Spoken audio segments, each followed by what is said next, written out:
Ακούγαμε και παλιότερα με την ανάληψη της δεύτερης πενταετίας του κυρίου Παπούλια από την Ψαρούδα Μπενάκη να λένε ότι ένα κομμάτι της εθνικής κυριαρχίας θα φύγει και όλα τα άλλα. Τι να κάνει πει ο καθένας. Κοιτάξτε, ο κύριος Πάγκαλος. Δηλαδή, προχθές έγινε. Ναι, το γνωρίζω και το έχω πληροφορηθεί. Ο κύριος Πάγκαλος είναι η προσωποποίηση της ύψης αυτού του κακού πολιτικού συστήματος. Φυσικά το ΠΑΣΟΚ, θα έλεγα σύσσωμο, υποστηρίζει πάλι το κομματικό του συμφέρον. Δηλαδή προσπαθεί να μας πείσει, παρόλα τα αποτελέσματα, ότι όχι, δεν υπάρχουν φωνές και είναι κατόπιν εορτής και δεν έχουν καμιά αποτελεσματικότητα πλέον. Προσπαθεί να μας πείσει το ΠΑΣΟΚ ότι έπραξε το εθνικό του συμφέρον ψηφίζοντας την πρώτη κακή δανειακή σύμβαση, ότι η πολιτική του ήταν σωστή. Να πω όμως κάτι, επιτρέψτε μου, με συγχωρείτε που σας διακόπτω, αλλά να κάνουμε μια κουβέντα πολύ. Διάβασα σήμερα στον Ελεύθερο Τύπο.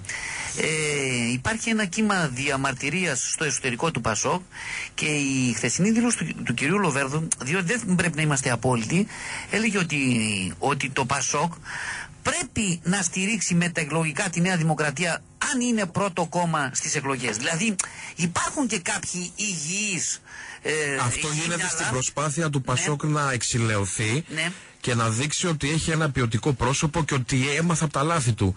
Όμως το ΠΑΣΟΚ έχει καταστρέψει την Ελλάδα, έτσι θα λέγαμε.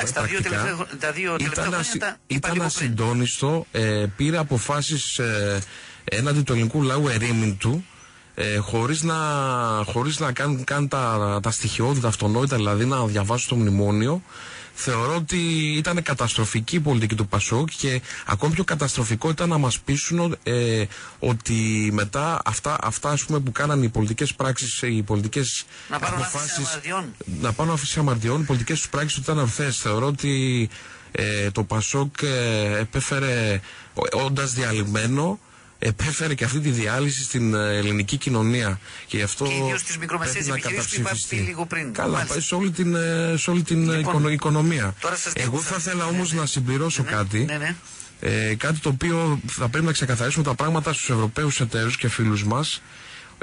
Πρέπει να τους πείσουμε ότι ο ευρωπαϊκός διαφωτισμός και οι θεμελιώδεις αρχές του, που οδήγησαν αργότερα στη σύλληψη της ιδέας μιας ενωμένης Ευρώπης, στηρίχθηκαν στους αρχαίους Έλληνες συγγραφείς. Και ας μην ξεχνάμε ότι όλοι οι σύγχρονοι Ευρωπαίοι πνευματικοί άνθρωποι και διανοούμενοι που πλαισίωσαν την ιδέα του ευρωπαϊκού διαφωτισμού για να συγκροτήσουν το νομικό, πολιτικό και πολιτιστικό οικοδόμημα της Ευρώπης βασίστηκαν στους αρχαίους Έλληνες φιλοσόφους. Λοιπόν, ας μην ξεχνάμε την αξία της Ελλάδας, την προσφορά της στο ευρωπαϊκό οικοδόμημα. Δεν πρέπει να το ξεχνάει κανένας αυτό. Έχουμε πολλά δικαιώματα μέσα στην Ευρώπη. Επίσης, θα ήθελα να τονίσω πως το ευρωπαϊκό νόμισμα, το ευρώ δηλαδή, μόνο τις ανάγκες της αγοράς εξυπηρετεί. Η Ευρώπη πιστεύω ότι είναι κάτι παραπάνω, κάτι παραπάνω. Στον πυρήνα της κρύβει μεγάλα ιδεώδη διαφωτισμού, της δημοκρατίας και της ελεύθερης διακίνησης των ιδεών. Η κοινωνική πρόοδος, η αυτονομία των εθνών στην Ευρώπη με τις εθνικές τους κουλτούρες είναι το μεγάλο ζητούμενο. Η αναποτελεσματικότητα της Ευρώπης τώρα, σήμερα, έγινε ακριβώς αυτό, ότι συνθλίβοντας τις επιμέρους κοινωνίες, τις κουλτούρες δηλαδή, στο τέλος θα απομείνει η καρικατούρα των εθνών, τα απομεινάρια των λαών. Ο ευρωπαϊκός προσανατολισμός της χώρας μας δεν αμφισβητείται. Μάλιστα. Λοιπόν, κύριε Νίγλη, κατά την γνώμη σας, πώς πρέπει να κινηθεί η Ευρώπη για να αντιμετωπίσει την οικονομική κρίση, γιατί βλέπουμε το τι ακριβώς γίνεται, που μαστίζει και την ίδια, αλλά κυρίως τα αδύναμα οικονομικά κράτη, μέλη, μία από αυτά που είναι η χώρα μας. Ναι, να ξεκαθαρίσουμε ότι δεν μπορεί να υπάρξει Ευρώπη δύο ταχυτήτων, του Βορρά και του Νότου δηλαδή. Η Ευρώπη ενωμένη πρέπει να πορευτεί έξω από την οικονομική και πολιτιστική κρίση. Όσοι νομίζουν ότι η ιδέα της Ευρώπης είναι δικό τους κτήμα, καλά θα είναι να αρχίσουν να αναθεωρούν. Οι λαοί που οραματίστηκαν την ιδέα της ενιαίας Ευρώπης δεν θα επέτρεπαν ποτέ να κατηγοροποιήσουν την Ευρώπη σε ισχυρούς και αδυνάτους. Αυτό είναι λογικό. Οι Ευρωπαίοι εταίροι μας και κυρίως η Γερμανία και η Γαλλία το τρέχον έτος πρέπει να αλλάξουν ρότα σε δύο κρίσιμα θέματα. Πρώτον, πρέπει να εγκαταλείψουν την προσήλωσή τους στη λιτότητα ως συνταγή για ολόκληρη την Ευρωζώνη. Η προώθηση πακέτων τόνωσης της οικονομίας σε χώρες που δεν αντιμετωπίζουν δημοσιονομικά προβλήματα, αν γίνει με στεναρό τρόπο, θα γλιτώσει την ευρωπαϊκή οικονομία από μια οδυνηρή επάνωδο στην ύφεση και θα βοηθήσει και την προσαρμογή των προβληματικών χωρών της ευρωπαϊκής περιφέρειας. Και δεύτερο και σημαντικότερο, πρέπει να δεσμευτούν, θα έλεγα, με αξιόπιστο τρόπο, πάνω απ' όλα Γερμανοί, ότι θα εγγυηθούν τα χρέη των κρατών μελών.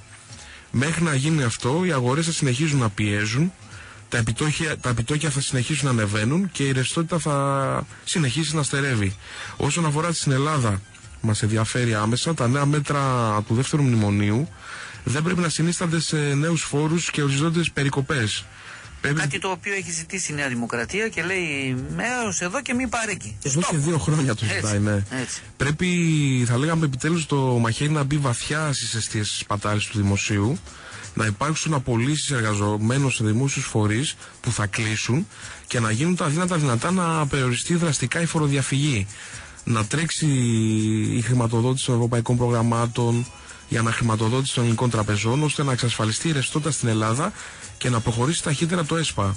Εάν γίνουν αυτά, τα παραπάνω, θα αποκατασταθεί, θεωρώ, μερικώς η αξιοπιστία της Ελλάδας προς τους Ευρωπαίους εταίρους και ενδεχομένως η Ελλάδα αμέσως μετά να μπορέσει να επιτύχει περαιτέρω διακανονισμό ως προς τους αβάστατους όρους της Αναγικής Σύμβασης. Μάλιστα, γιατί είπα λίγο πριν, εγώ δεν ξέρω αν ακούγατε, κύριε Νίγλη, στο δρόμο ήσασταν μάλλον, δεν ξέρω τώρα αν ακούτε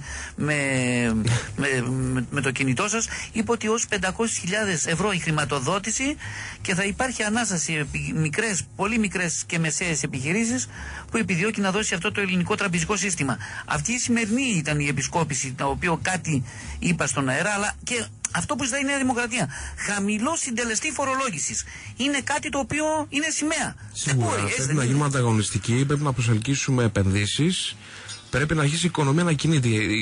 Η λεγόμενη επανεκκίνηση της οικονομίας, η οποία ήταν σημαία, το λάβαρο της Νέας Δημοκρατίας.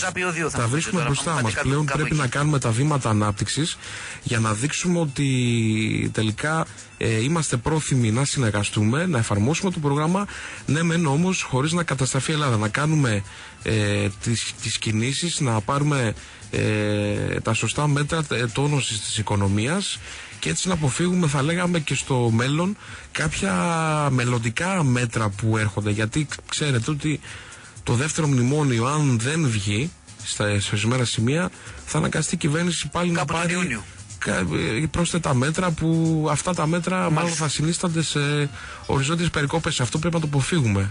Μάλιστα. Λοιπόν, να πάμε στην τελευταία ερώτηση. Ναι. Γιατί ο χρόνος μας πιέζει. 11:55. Λοιπόν, μήπως η κρίση μας οδήγησε σε κοινωνικά αδιέξοδα? Πώς θα μπορέσουμε να βγούμε? Είναι ένα ερώτημα το οποίο το θέτουν και πάρα πολλοί ακροατές. Γιατί τηλεφωνικό κέντρο πήρε φωτιά. Σίγουρα πολλά κοινωνικά αδιέξοδα, πολλές αυτοκτονίες ανθρώπων.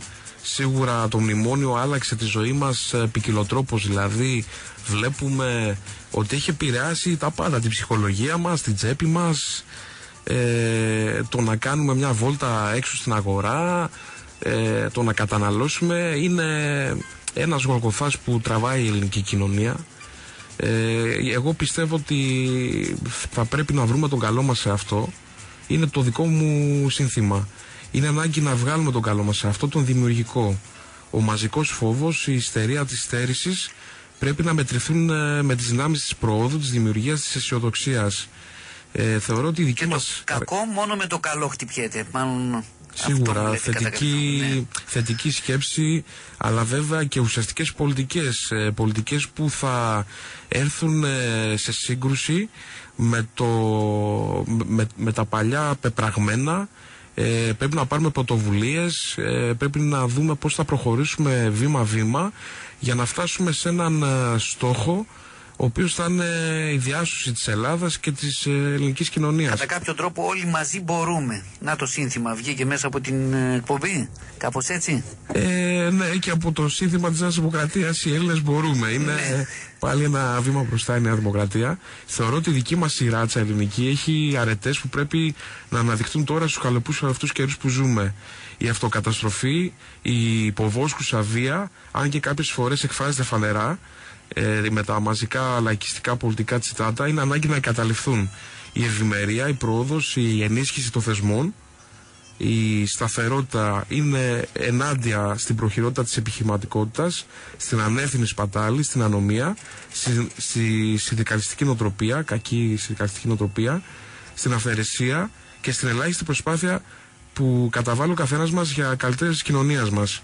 την ώρα αυτή τη δύσκολη, την ώρα του ναυαγίου θα λέγαμε, πρέπει να πιστέψουμε σε αυτούς μας και μόνον. Όσο σε εισαγωγικά παρακαλάμε τους εταίρους, τόσο να μας ταπεινώνουν, θα έλεγα. Φυσικά ο δρόμος της επανάκαμψης είναι δύσκολος. Χρειάζεται θέληση και σκληρή δουλειά. Αλλά κυρίως χρειάζεται αυτό, να πιστεύουμε στους εαυτούς μας, να ανοίξουμε τους δρόμους. Και καθαρή σκέψη, θα λέγαμε. Ακριβώς, να ανοίξουμε τους δρόμους για να κερδίσουμε τη ζωή μας. Η υλοποίηση αυτών των στόχων, όλων των στόχων αυτών που δεν κάναμε όλα αυτά τα χρόνια, είναι δύσκολη, πρέπει να παραδεχτούμε, και είναι επίπονη διαδικασία, θα διαρκέσει δηλαδή. Βρισκόμαστε μπροστά σε δύσκολες αποφάσεις. Κυρίως όμως πρέπει να καταλάβουμε ότι δεν θα έχουμε άλλη ευκαιρία.